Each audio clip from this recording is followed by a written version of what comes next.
This is The World This Weekend. Good evening, I'm Stephanie Skandaris. Tonight, help is on the way as wildfires rage in northern Quebec. The 100 soldiers that will be formed today, and they will be able to fight these fires. Also tonight, India's government says it knows what caused a deadly rail crash. The train went in a path where it should not have gone. This appears to be totally internal mistake.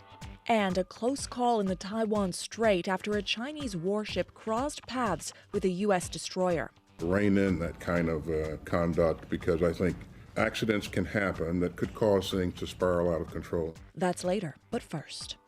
Quebec is now ground zero for wildfires in Canada. There are more than 140 fires burning in the province, and thousands of people have been forced to leave their homes this weekend. Officials say the number of fires is overwhelming resources, and more reinforcements are needed. Quabino Oduro reports. Wildfire smoke is hanging over western Quebec. About half the wildfires burning in the province are in the Abitibi-Témiscamingue region, which borders Ontario. Its largest city, Val-d'Or, is one of the most threatened areas in the province. In nearby Lac-Simon, residents are trying to find a place to shelter. Yesterday it was pretty quiet, he says, but all of a sudden it got out of hand. Then the whole village evacuated. The rest of the fires are burning to the east in the Côte-Nord region. 47 hospital patients requiring acute care were evacuated by air to hospitals in Montreal and Quebec City. The city of Sept-Îles has extended its state of emergency for another 5 days. The mayor says he doesn't want people to return home only to evacuate again. But this resident just wants to go check on his property. It's worrying because all our stuff is there and we don't know what's going to happen. Quebec's public security minister, François Bonnardel, says resources are stretched thin, so firefighting efforts are focused on the highest priorities. Our firefighters are still fighting 35 of those. Why 35? It's because we concentrate our battle on these fires because we want to protect human life. Bonnardel says auxiliary firefighters will be trained in the coming days. About 200 provincial police officers have been providing assistance. The public security minister also says Canadian armed forces are already on the ground, with more to come soon. The 100 soldiers that will be formed today, and they will be able to fight these fires with the subfur tonight or maybe tomorrow morning. Quebec has closed roads and a ban on access to forest has been expanded because of the fires. There are 7 affected regions. The province's natural resource minister, Mathé Blanchette-Vézina, says expanding the ban is necessary to lessen the risk of new fires and help make firefighting operations easier. There are fires there that are not under control, we don't act on them. So it's important that people respect those measures. Bonnardel says there's cooler weather and rain in the forecast for the Côte-Nord region, which should bring relief. But for Abitibi-Témiscamingue, there is no rain in the forecast for several days. Quabino Oduro, CBC News, Montreal.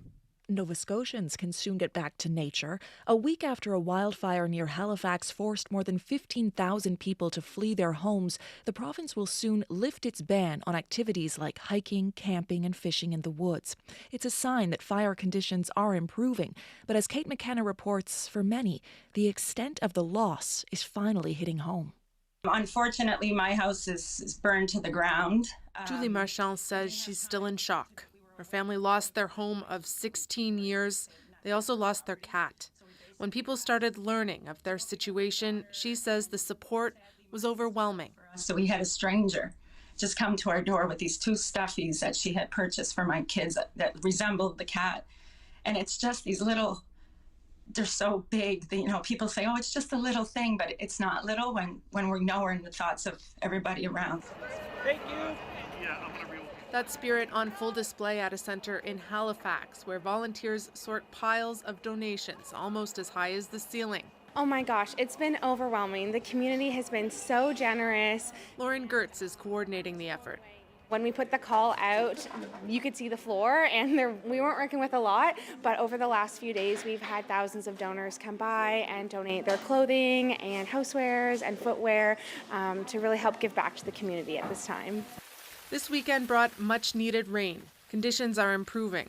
The fire ban is still in place, but the province is lifting a ban on all activity in the woods tonight at midnight. But Nova Scotia Premier Tim Houston says the impact of these fires will be felt for a long time. We're a changed province after these fires in many ways. Emotional scars run deep and will take time. The financial scars run deep and will take time. But I've been so impressed by the blue noser spirit that has been shining through communities, helping communities, just seeing people step up has been such a good thing, and there's more work to be done.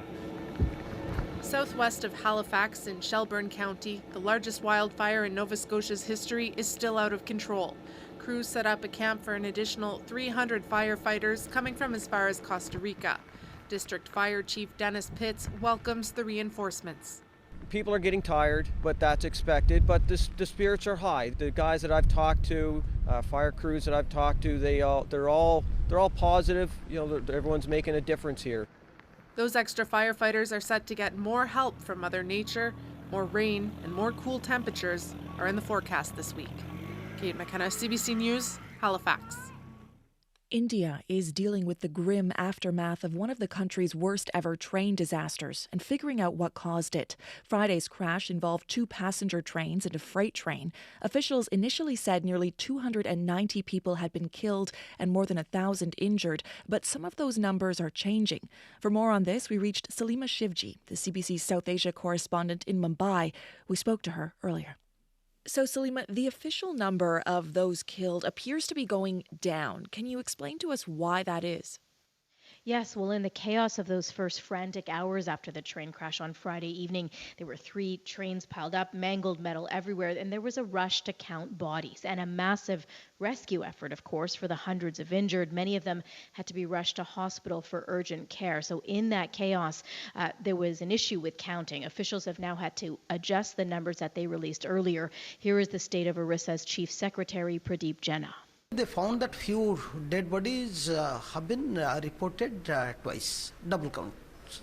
So after weeding out those duplicates, the death toll is 275, not 288. Now, most of the bodies of the victims are actually still unidentified. The 2 trains were full with more than 2,000 passengers total, and many of them were migrant workers or daily laborers traveling far from home.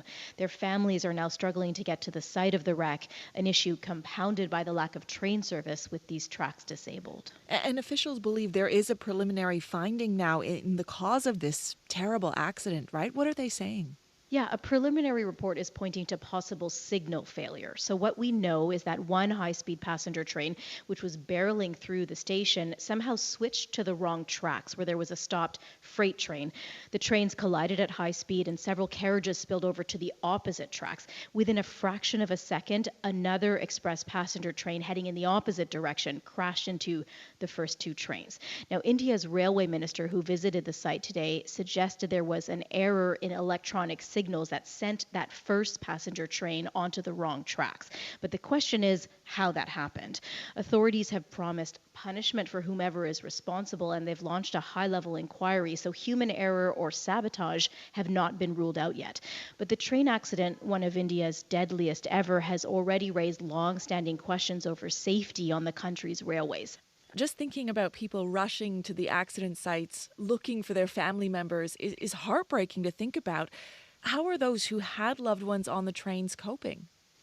Well, many are just, like I say, arriving in Balasore after long journeys, and they've had to search through hospitals, to several makeshift morgues, which have been set up in schools, in business centers. So it is a harrowing experience for so many of these family members of the victims. They're already grieving, and now they're trying to identify their loved ones in such difficult circumstances, and also struggling to understand how an accident of this scale could have happened. Okay, thank you so much, Salima. You're welcome. That's the CBC's Salima Shivji in Mumbai. China is defending its warships' confrontation with a joint Canada-US mission in the South China Sea. It happened near Taiwan, which China claims as its own. As Katie Simpson explains, the incident is being seen as a dangerous close call.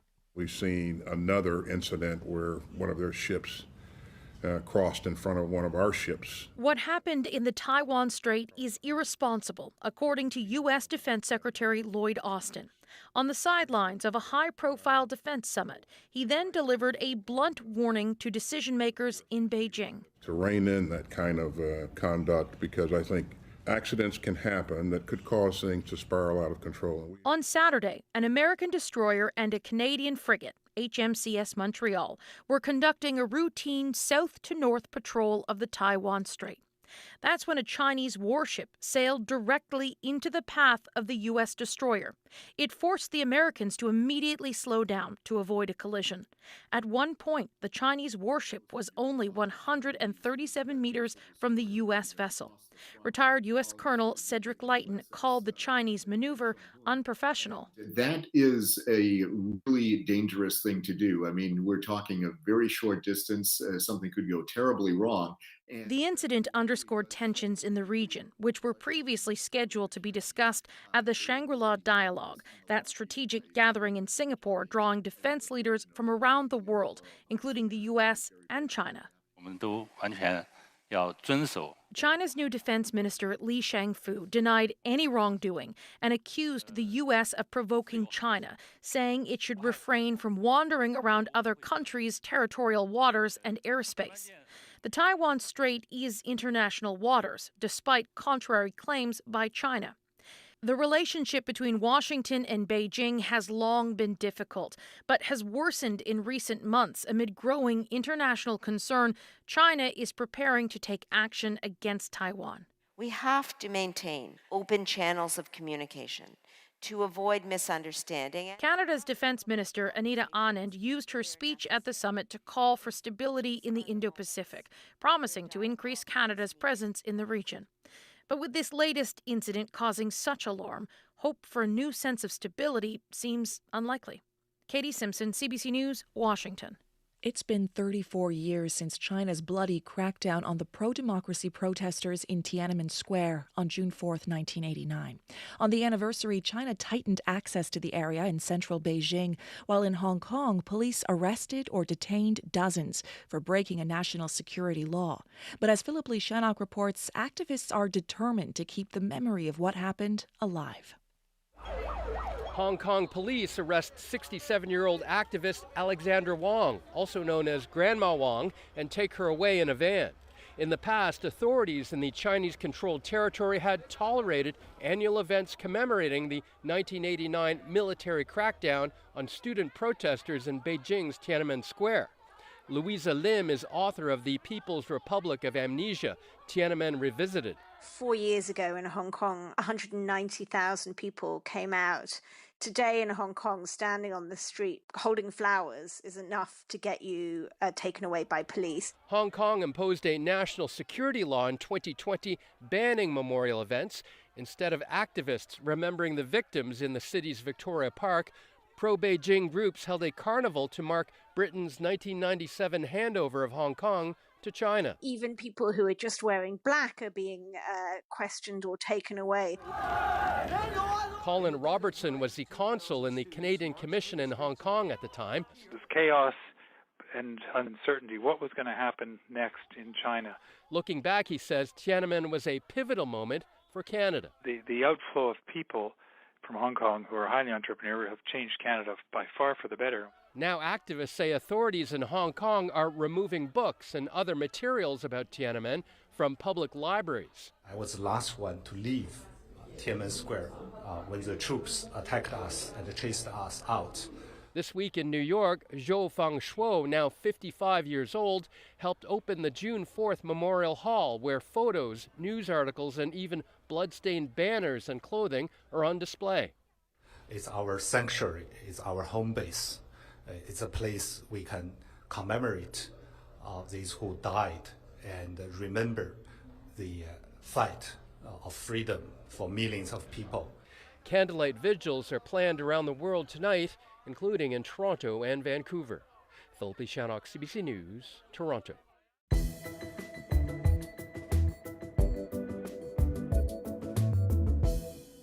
to the war in Ukraine now and signals that more help could be on the way.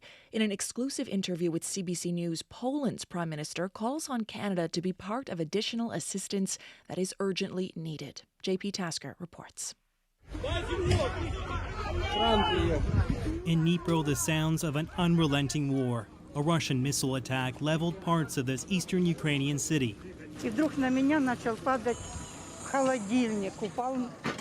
Suddenly, the fridge fell onto me.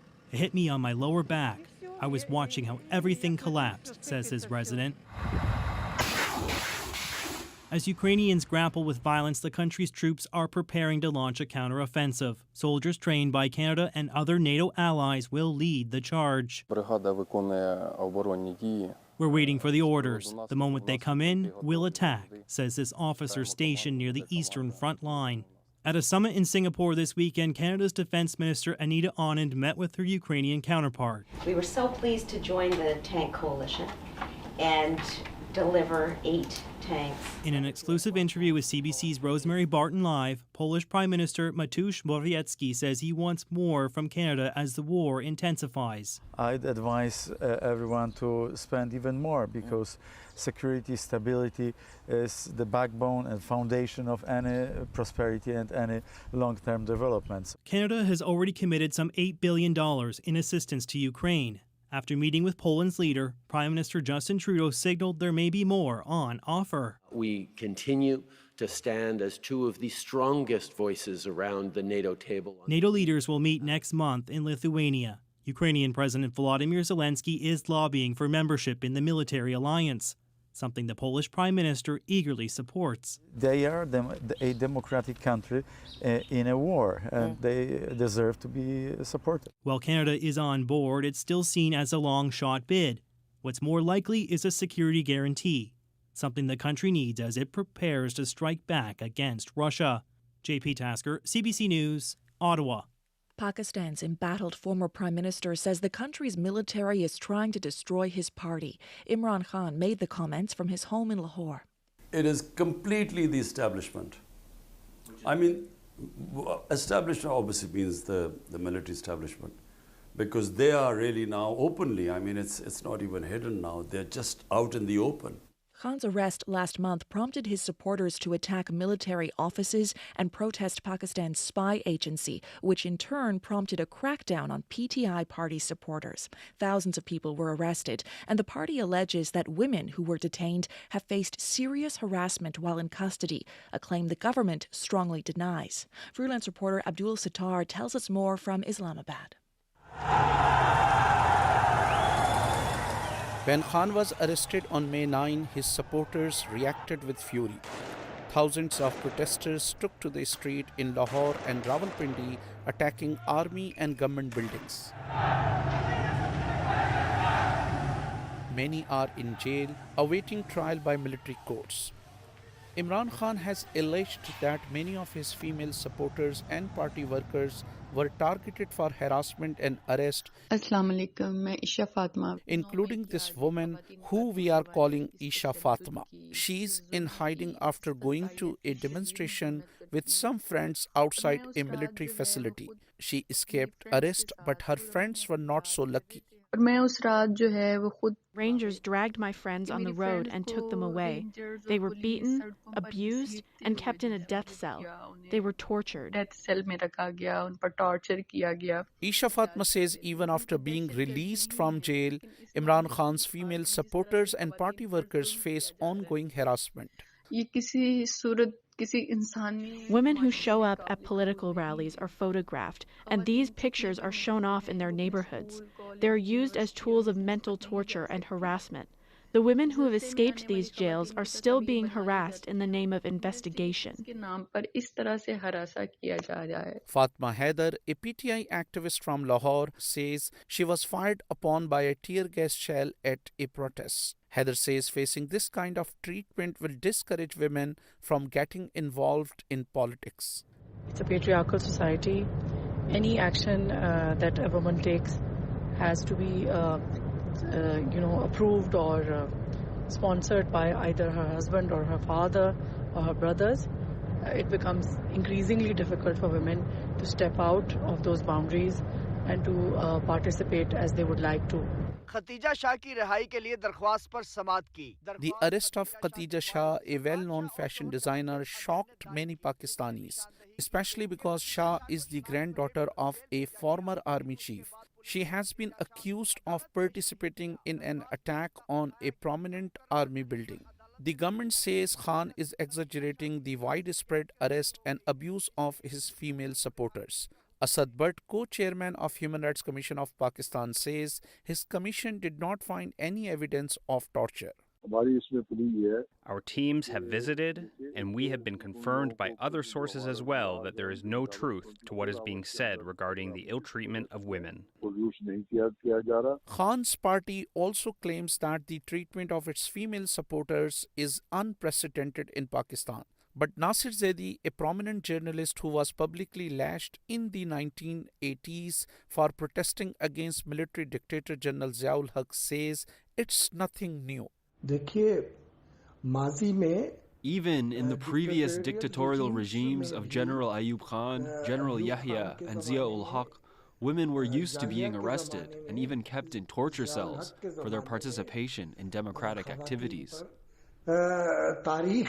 Zaidi says his biggest concern during this ongoing crackdown against Imran Khan's supporters is the use of military courts to try civilian protesters. Abdul Sattar, CBC News, Islamabad. There's a growing push for Elections Canada to get more involved in riding nomination races. Current and former Canadian politicians from across the political spectrum are claiming lax rules leave the contests open to exploitation, not just from foreign state actors, but also meddling by the parties themselves. Olivia Stefanovic reports. So this is hanging over Oxford, that this nomination process was not fair. Deb Tate says running in the recent Conservative nomination race in her southwestern Ontario riding felt like playing a game with different rules for certain players. I was concerned right from the get-go that the whole thing had been fixed. Tate alleges the Conservative Party favoured her rival candidate, Arpen Khanna. She says she didn't receive the membership list in a timely fashion and worries the party didn't thoroughly check voter IDs. So I think if Elections Canada had some oversight, all of those have to be followed. In a statement to the CBC, the Conservatives say the nomination process was fair and that Khanna won with more than 50% of the vote. But concerns about nominations are also at the center of another controversy. Because this foreign influence is growing. Former Governor General David Johnston found Beijing may have taken advantage of the lax rules in Toronto MP Han Dong's 2019 Liberal nomination, though Dong himself says he's unaware of the irregularities. I think it would be important in the context of recent allegations of foreign meddling that there be additional measures in place. Jonathan Pedno is the deputy leader of the Green Party of Canada. He's calling for more oversight from Elections Canada in riding nominations. Having an independent agency such as Elections Canada conduct such sort of additional vetting or screening of potential candidates would lend more credibility. Now, I think where Elections Canada could be helpful is if there are questions or issues. Sheila Copps is a former longtime Liberal MP and Deputy Prime Minister. She tried to appeal a nomination race she lost in 2004. She says her party undermined her campaign in favor of another candidate. And then I was basically told by my lawyer that if I did pursue it, you have to sign a non-disclosure agreement. You have to agree to pay all the lawyers involved if you lose. Kopp says Elections Canada should be in control of nomination appeals instead of having an internal process run by the parties. It's going to allow another level of scrutiny and another level of equilibrium. The problem is really extending state control into civil society. Political scientist Christine DeClercy says it's feasible Elections Canada could oversee riding nominations, but doesn't think they should. Because in democracies, the idea is, of course, that individuals and actors like parties are free. Elections Canada says the chief electoral officer will consult federal parties about the nomination process this fall. But the decision to make any changes rests with Parliament. Olivia Stefanovic, CBC News, Ottawa. You're listening to The World This Weekend on CBC Radio. I'm Stephanie Skandaris. 4 years ago this weekend, the National Inquiry into Missing and Murdered Indigenous Women and Girls released its final report. It came with 231 calls to justice, but critics say the government has been slow to implement those recommendations. Another country going through its own reckoning with colonial violence is Norway. In Oslo this week, Norway's Truth and Reconciliation Commission tabled its final report. The 700-page document chronicles Norway's century-long policy of forced assimilation. The commission found Norway deprived Indigenous and linguistic minority communities of their language, culture, and rights, pushing them to the edge of extinction. Freelance reporter John Last has more. Inside the darkened hall of Norway's National Theatre, artists and politicians took to the stage throughout the night, reading stories of devastating loss. Languages forgotten, homes relocated, racist abuse suffered at the hands of Norwegian neighbors. These were just some of more than 700 personal stories collected by members of Norway's Truth and Reconciliation Commission. On Thursday, before a crowd of dignitaries in colorful traditional dress, that commission tabled its final report in Parliament. Deifen Høybråten, the chair, says its findings were clear. The truth is, he says, Norway does not have a history to be proud of when it comes to the treatment of its minorities. 5 years ago, Høybråten's commission was charged with examining the impact of Norwegianization, a state policy of forced assimilation that lasted up until the 1960s. The policy targeted Kven and Finnish-speaking settler minorities, as well as the Sami people, Europe's only recognized indigenous group. Oh, it's definitely emotional. Runar Mørnes-Balto is a member of the governing council for Norway's Sametinget, which represents the country's Sami people. He said the report's recommendations are a promising start. They demand funding for language education and proper implementation of past agreements with the government. The job is done today. Høybråten says those recommendations leave the ball in the Norwegian Parliament's court. From there, the process goes on. They will decide whether or not to follow up on them. But many Sami are not holding their breath. Thursday's report arrived in the midst of historic tensions between Sami and the state over a controversial wind farm project deemed illegal by the Supreme Court nearly 2 years ago. It was found to have disrupted traditional Sami herding grounds. The government has still not responded to the ruling. Aslak Holmberg is the president of the Sami Council, which represents the group across Arctic Europe. He worries commissions like Norway's and similar initiatives underway in Finland and Sweden are just another way colonial Arctic governments can polish their reputations. Will it benefit anything, or will it just be a way for the state to wash its hands from wrongdoings while at the same time continuing violating Sami people's rights? John Last for CBC News, Oslo.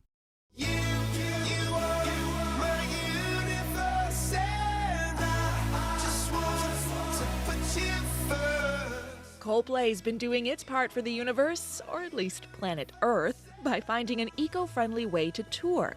It's a goal the band set back in 2019 when they declined to tour for the album Everyday Life because of their ecological concerns. Here's what frontman Chris Martin told the BBC that year. We're taking time over the next year or two to work out how can not only our tour be sustainable, but how can it be actively beneficial. Our dream is to have a show with no single-use plastic, to have it be largely solar-powered. Sometimes I just can't take it. Sometimes I just can't take it, and it isn't all right. By the time the album Music of the Spheres came along in 2021, they were ready, putting in place a whole range of measures, everything from water-saving toilets to kinetic floors where fans' dance moves could generate energy. They installed solar panels, planted a tree for every ticket, had reusable wristbands, and partnered with BMW on a rechargeable show battery.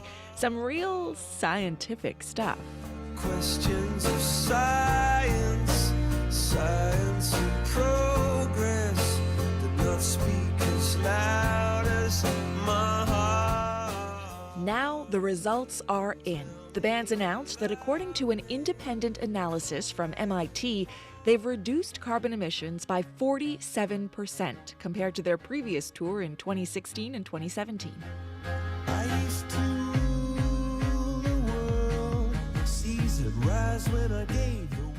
It's just shy of their 50% goal. Coldplay says it's a good start, but there's room for improvement. So we'll leave them to work on that, and we'll leave you with a little more Coldplay on The World This Weekend. I'm Stephanie Skandaris. Good night.